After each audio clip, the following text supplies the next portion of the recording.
Hola, ¿cómo están? Bienvenidos a la sesión de videos de mecánica de fluidos, en este caso de la unidad 2, hidrostática, pero con el tema de análisis de superficies curvas. Como te he dicho con anterioridad, te invito a que tengas a la mano un lápiz, una libreta y una calculadora para ir corroborando cada uno de los valores obtenidos durante el desarrollo de este video. Muy bien, el problema se trata de una superficie curva que dice de la siguiente manera: el cilindro de 2 metros de diámetro, como tienen aquí, 2 metros de diámetro es un cilindro, tiene 5 metros de longitud, hacia atrás se forma el cilindro, como nos marca aquí en esta línea, y descansa en equilibrio estático contra una pared lisa en el punto B, y nos piden calcular el peso y la densidad relativa del material del cilindro. Nos pide que supongamos que el coeficiente de rozamiento es nulo en el punto A. Recordando los conceptos para el análisis de superficies curvas, primero vamos a proceder a calcular las fuerzas horizontales que generan estas superficies curvas. Muy bien, lo primero que tenemos que identificar es que si vamos a trabajar con una fuerza horizontal, nuestro eje de referencia es el eje Y, el eje vertical del cilindro, como nos marcan aquí. Así que vamos a tener dos fuerzas horizontales. La fuerza horizontal que genera esta sección de la curva, que están marcadas con las flechas azules, y también vamos a tener una fuerza H2 que se genera por esta sección de curva que nos muestran las flechas en este color naranja. Muy bien, recuerden que estas fuerzas deben de ser las que están en contacto con el fluido a la curva. Muy bien, empezamos con la fuerza 1. Recordando que la fuerza es igual al peso específico por la profundidad en el centroide por el área, podemos calcular el valor de la fuerza 1. Sabiendo que es agua y que el agua a temperatura estándar, su peso específico es 9.810 newtons sobre metro cúbico. Aquí nos vamos a detener un poquito para ver quién es ZG. ZG es el centroide de la superficie proyectada por la curva. Si ustedes observan, para la fuerza 1, la curva inicia en este punto y termina en este punto. Esta a su vez va a proyectar una superficie. ¿Qué superficie? Pues la que genera la unión del tirante por la profundidad. Y si ustedes se observan, ya no va a ser una superficie curva, sino va a proyectar una superficie plana rectangular. De esta superficie plana rectangular requerimos su ZG. Si es un rectángulo, sabemos que el centroide en la parte vertical es la mitad de la altura. Si la altura completa es el diámetro, en este caso 2, entre 2, como lo reflejamos en esta expresión, por el área, y el área, si este largo es 5 y la altura, que es el diámetro, es 2, pues 5 por 2 es 10, lo que nos genera la fuerza horizontal 1 de 98.100 newtons. Por otro lado, también requerimos saber dónde se sitúa esta fuerza horizontal 1. La teoría nos informa que ese centroide, al que vamos a llamar YK, está dado por el momento de inercia en XG, con respecto a X, entre el área por su YG más YG. Acá cabe mencionar que es bien importante saber quién es YG. YG viene a ser el centroide nuevamente, solo que en este caso tenemos que visualizar que es una vertical, y cuando es una vertical el YG es igual al ZG. Sustituimos el momento de inercia para esta figura, que es un rectángulo, es 1/12 de la base, aquí tenemos la base, por la altura, que es 2, al cubo, entre el área, que ya la habíamos calculado con anterioridad, que era 2 por 5, 10, por el YG, que como les mencioné hace un rato, se obtuvo al dividir 2 entre 2, es 1, más el 1 de YG. lo que nos genera este valor de 1.333 metros. Significa que esta fuerza horizontal, como lo vamos a ver en el siguiente esquema, está a una profundidad desde la superficie libre de 1.33 metros. Muy bien, esto fue con respecto a la fuerza horizontal que impacta el fluido en el lado izquierdo hacia la superficie curva. Ahora vamos a ver la fuerza horizontal que impacta el fluido desde el lado derecho hacia la curva. Prácticamente es lo mismo, solo que aquí vamos a observar que aquí inicia la curva en contacto con el fluido y aquí termina, lo que proyecta esta cuerda hacia el fondo, que son los 5 metros, y nos vuelve a generar un rectángulo, aunque en este caso el rectángulo es de 1 por 5. Muy bien, y de acuerdo a estos valores, pues nosotros vamos a poder calcular los elementos que requerimos para la fuerza. Muy bien, recordamos: fuerza, peso específico del fluido, fluido es agua, por lo tanto es 9.810 newtons sobre metro cúbico. ZG, nuevamente ahí nos vamos a detener un momento. Recordemos también que el ZG no solo es el centroide, sino que ZG se mide desde la superficie libre del fluido. Nos ubicamos aquí. Esta es la altura de esta superficie proyectada, es 1 metro, y como es un rectángulo, ya sabemos que es h sobre 2 su centroide, así que es 1 entre 2, 1 medio, 0.5, pero ZG debe de ser medido desde la superficie libre del agua, y debido a que la superficie libre está en este punto, entonces tendría que ser 1 más el 1 medio correspondiente, como lo vemos en esta expresión. Todo esto multiplicado por el área, que nos genera la superficie proyectada, que es 1 por 5, igual a 5 metros cuadrados. Ya ustedes van a poder revisar con más tranquilidad que esta expresión nos genera una fuerza 2 de 73.575 newtons. A la vez también requerimos calcular dónde se sitúa esta fuerza de presión.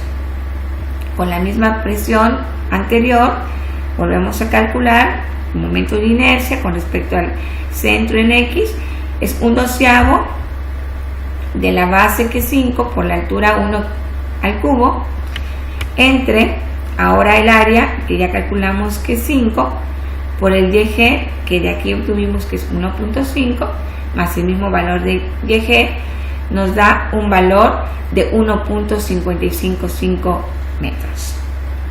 Muy bien, ahora yo te pido que tú te tomes tu tiempo para que de manera tranquila puedas revisar que todos estos cálculos estén correctos.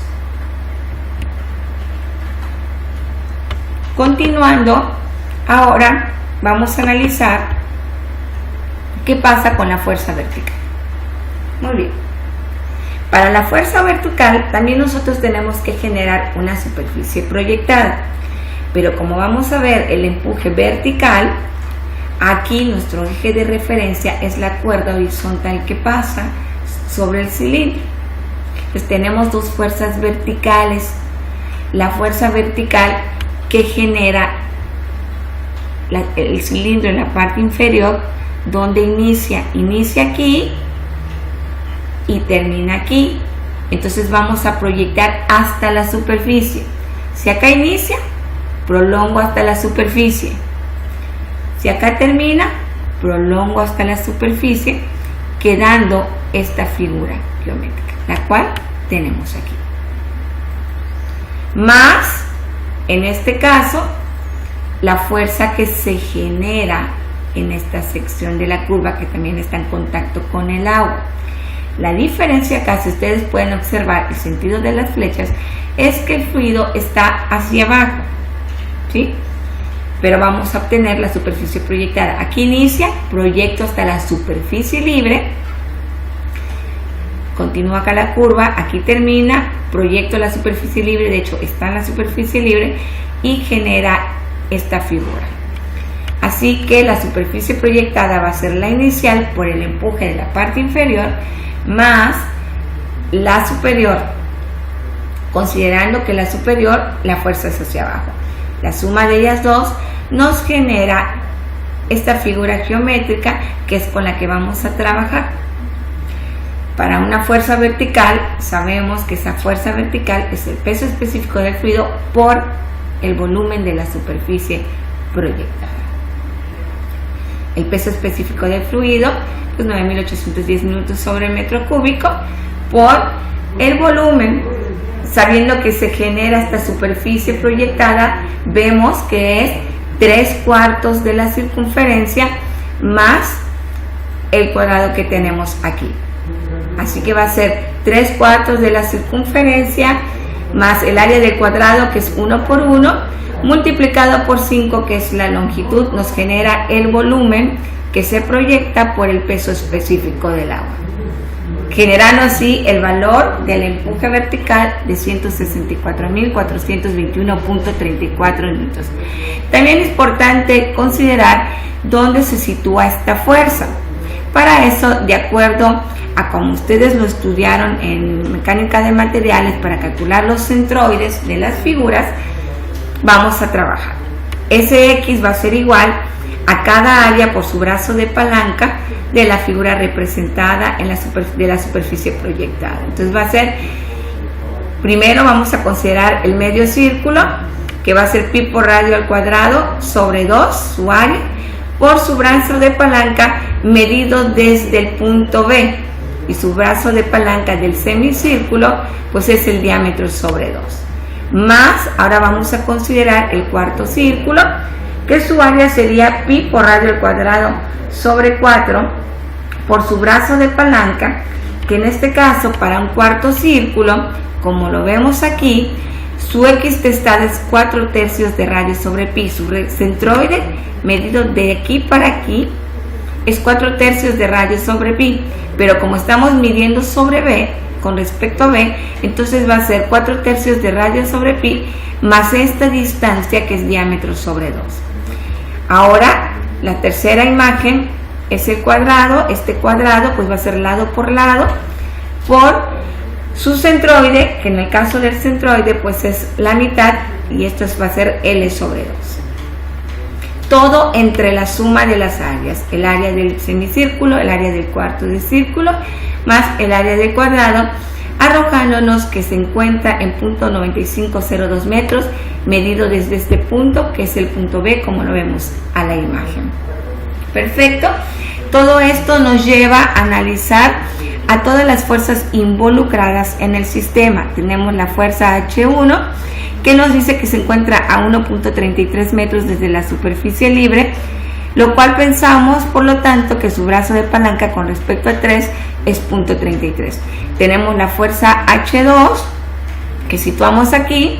Sabemos que esa fuerza, su centroide está a 1.55, de tal manera que con respecto a B está a 0.555 metros. Por otro lado, también tenemos al empuje vertical, al Fz, el cual acabamos de calcular, que es de 0.9502, pero con respecto al eje X. Nos pide que haya un equilibrio en B, y lo que queremos es obtener el peso del cilindro cuyo centro de gravedad está en el diámetro sobre 2 o en el radio. Hacemos la sumatoria de momentos.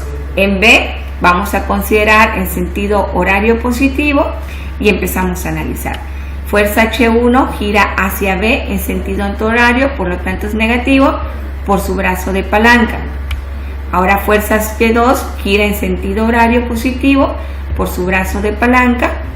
Continuamos con la Fz, que gira hacia B en horario positivo, Fz por su brazo de palanca, que son los 0.9502. Y por último tenemos el peso del cilindro, que gira en sentido antihorario, por lo tanto negativo, por su brazo de palanca, que es el radio, que es 1. De tal manera que podemos calcular el peso del cilindro, que nos da un valor de 164.400 newton.